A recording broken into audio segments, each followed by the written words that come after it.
Hello दोस्तों, स्वागत है आप सभी का आपके अपने यूट्यूब चैनल परिचय टेस्ट पर। दोस्तों, आज के इस सेशन में हम लोग राम नरेश त्रिपाठी जी का जीवन परिचय देखेंगे, जो कि आपके क्लास 10th में स्वदेश प्रेम के लेखक हैं। ठीक है, यानी आज का सेशन आपके क्लास 10th के विद्यार्थियों के लिए है। तो दोस्तों, आज का सेशन आपकी बहुत ज़्यादा बेहतरीन है, क्योंकि आज का जो सेशन दोस्तों ना, इसके सेशन में से आपका 3 नंबर फिक्स होने वाला है। क्योंकि दोस्तों, जो राम नरेश त्रिपाठी जी है ना, इनका जीवन लगभग, अगर आप प्रीवियस ईयर के पेपर को आप देखेंगे ना दोस्तों, आप वहाँ पे पा जाएंगे कि राम नरेश त्रिपाठी जी के जीवन पर से हर साल पूछ रहा है। यहाँ पे देख लीजिए 2019 पूछ लिया है। ठीक है, यहाँ आप देख लीजिए, आगे देखते हैं हम लोग यहाँ क्या कह रहा है। देखिए 19 पूछा, 17 में पूछा, फिर 16 में, 15, 14, 13, यानी लगातार पूछ रहा है। ठीक है, तो दोस्तों इसलिए से आपका यह सेशन आपके लिए बहुत ज़्यादा महत्वपूर्ण है। दोस्तों, आपके एग्जाम में पेपर जो प्रश्न आएगा किस तरह से आएगा कि परीक्षा में कह रहा है कि परीक्षा में पाठ्य पुस्तक के काव्य खंड में 3 कवियों में से जीवन परिचय आपको लिखना रहता है और उनकी रचनाओं को पूछा जाता है। ठीक है, आपको वहाँ दोस्तों जो पेपर रहेगा, पेपर में आपको जो कवियाँ रहेंगे, यहाँ पर दोस्तों जो आपको पेपर रहेगा ना, पेपर में आपको 2 लेखकों के क्या लिखना है, जीवन परिचय लिखना है। एक गद्य के लेखक को, एक पद्य के लेखक का। यानी आपको जो पद्य का रहेगा, हम लोग पद्य में बात कर रहे हैं इसमें, तो पद्य में आपको 3 ऑप्शन दिए जाएंगे, तो जिसमें से आपको केवल एक लेखक का ही लिखना रहेगा। ठीक है, यहाँ आप देख लीजिए, अगर आप किसी भी लेखक का क्या करते हैं, जीवन परिचय लिखते हैं, तो उसके लिए आपको 2 नंबर मिलेगा, और उसकी रचनाओं को लिख देते हैं तो आप उसके लिए 1 नंबर पा जाएंगे। तो टोटल कितना हो दोस्तों, टोटल हो जाएगा आपका 3 नंबर। ठीक है, तो आइए देख लेते हैं इनका। पहले हम लोग संक्षिप्त जीवन परिचय देखेंगे, फिर उसके बाद हम लोग इनका डिटेल से जीवन परिचय देखेंगे। ओके, तो यहाँ पर देख लीजिए, संक्षिप्त जीवन परिचय दिया है। यहाँ पर कह रहा है कि जो नाम क्या है, राम नरेश त्रिपाठी जी है। ठीक है, जन्म कब हुआ था, 1889 ईस्वी को इनका जन्म हुआ था। जन्म स्थान की बात करेंगे दोस्तों, क्या है, कोयरीपुर। क्या है दोस्तों, कोयरीपुर गांव का, उत्तर प्रदेश। क्या है, गांव का नाम दोस्तों क्या है, कोयरीपुर है। और राज्य कौन सा पड़ेगा, उत्तर प्रदेश पड़ेगा। मृत्यु कब हुई थी, 1965 ईस्वी को इनकी मृत्यु हुई थी। अब बात करें दोस्तों इनके पिताजी की, तो इनके पिताजी क्या नाम दोस्तों, पंडित रामदत्त त्रिपाठी जी इनके पिताजी का नाम था। और इनकी जो दोस्तों प्रारंभिक शिक्षा हुई थी वो कोयरीपुर गाँव में हुई थी। कहाँ तक, 9वीं तक हुई थी। वह यहाँ पर इन्होंने संस्कृत, बांग्ला, गुजराती, हिंदी और जो भाषाएं थी, कौन कौन सी, संस्कृत भाषा, संस्कृत थी, बांग्ला था, गुजराती, हिंदी जो भाषाएं थी, इनका इन्होंने अच्छा ज्ञान प्राप्त किया। अब बात करें दोस्तों इन्होंने कृतियों की, इन्होंने कृतियों में खंड काव्य की रचना की थी, उपन्यास, नाटक, चित्रकहानी का संग्रह, ये सब इन्होंने क्या कृतियों में रचना किए थे। ठीक है, अब बात कर लेते हैं हम लोग उपलब्धि की। इन्होंने क्या कौन कौन सी उपलब्धि हासिल की है उसको हम लोग देख लेते हैं। तो उपलब्धि में बात करते हैं दोस्तों, उन्होंने हिंदी साहित्य सम्मेलन में भाग लिया था और प्रयाग के प्रचार मंत्री भी रहे। जो प्रयाग है, प्रयाग क्या थे, ये प्रचार मंत्री भी थे। अब वो कुछ देख लेते हैं इनका साहित्य में योगदान क्या था।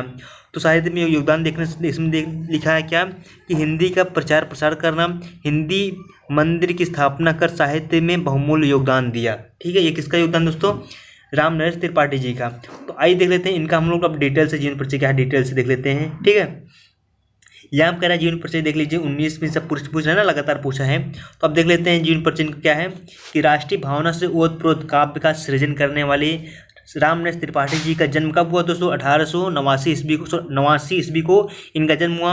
और कहाँ हुआ था, उत्तर प्रदेश के एक जिला दोस्तों, कौन सा, जौनपुर। क्या है, जौनपुर के कोयरी नामक ग्राम में एक साधारण किसान परिवार की हुआ था। ठीक है, इसके बाद बात करते हैं इनके पिता क्या थे, राम दत्त त्रिपाठी ईश्वर में आस्था रखने वाले ब्राह्मण थे।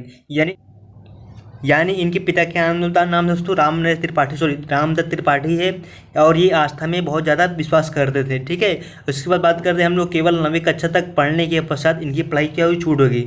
इनकी पढ़ाई छूट गई, केवल कितने तक, 9 तक। बाद में इन्होंने स्वतंत्र रूप से हिंदी, अंग्रेजी, संस्कृत, बांग्ला, गुजराती आदि जो भाषाएं थी इनका गहन अध्ययन किया और अपने साहित्यिक सेवा का लक्ष्य बनाया। ठीक है, इसके बाद क्या है कि हिंदी साहित्य सम्मेलन प्रयाग के प्रचार मंत्री भी रहे। इन्होंने दक्षिणी राज्यों में हिंदी के प्रचार प्रसार हेतु सराहनीय कार्य किया है। ठीक है, कहाँ पे, दक्षिणी राज्यों में। साहित्य की विविध विधाओं पर इनका पूर्ण अधिकार था। 1962 ईस्वी में कविता के आदर्श और सूक्ष्म सौंदर्य को चित्रित करने वाले कवि पंचतत्व में विलीन हो गया। यानी इनकी डेथ कब हुई दोस्तों, 1962 ईस्वी को इनकी डेथ हो गई, और जन्म कब हुआ था, 1889 ईस्वी को इनका जन्म हुआ था। अब आइए देख लेते हैं इन्होंने अपना साहित्य में क्या योगदान दिया था। कभी कभी क्या होता दोस्तों ना कि जो आपका रचना आता है कि कवि का प्रश्न लिखिए, वो नहीं पूछता है, कभी कभी आपसे पूछ लेता है कि इस लेखक का आप जीवन परिचय लिखते हुए इनका साहित्यिक योगदान बताइए। तो आप देख लेते हैं इनका साहित्यिक योगदान क्या है। तो त्रिपाठी जी बहुत मननशील थे, विद्वान थे और परिश्रमी थे। ठीक है, हिंदी के प्रचार प्रसार और साहित्य में इनकी भावना से प्रेरित होकर इन्होंने क्या किया कि हिंदी मंदिर जो है, हिंदी मंदिर की स्थापना की। ठीक है, किससे प्रेरित हुई? जो साहित्य सेवा से की भावना से प्रेरित हो गए। इसके बाद दोस्तों कह रहा है कि राष्ट्रीयता, देश प्रेम, सेवा, त्याग आदि भावना जो प्रधान विषयों पर इन्होंने उत्कृष्ट साहित्य की रचना की है। तो आइए देख लेते हैं इनकी कौन कौन सी रचनाएं हैं। इसके बाद हम देखते हैं कि इनकी भाषा क्या थी। ठीक है, जहाँ कह रहा है कि त्रिपाठी जी ने हिंदी साहित्य की अनन्य सेवा की, बहुत अच्छी सेवा की है। हिंदी की विविध विधाओं पर इन्हें अपनी लेखनी चलाई। इनकी प्रमुख रचनाएं कौन कौन सी, आइए देख लेते हैं। अगर हम लोग दोस्तों बात करें किसकी बात कर रहे हैं यहाँ पे हम लोग बात कर रहे हैं यहाँ पे खंडकाव्य की। तो खंडकाव्य की बात करेंगे तो पथिक है, मिलन है और स्वप्न है। किसकी रचना दोस्तों? ये रामनरेश त्रिपाठी जी की रचना है। उपन्यास की बात करेंगे तो वीरांगना और लक्ष्मी, क्या दोस्तों? वीरांगना और लक्ष्मी इनके उपन्यास है। नाटक की बात करें दोस्तों तो सुभद्रा, जयंत और प्रेम लोग, ये क्या है दोस्तों? इनके नाटक हैं। और कहानी की बात करेंगे सपनों के चित्र, क्या है दोस्तों? सपनों के चित्र, ये किसकी रचना है दोस्तों? रामनरेश त्रिपाठी जी की रचना है।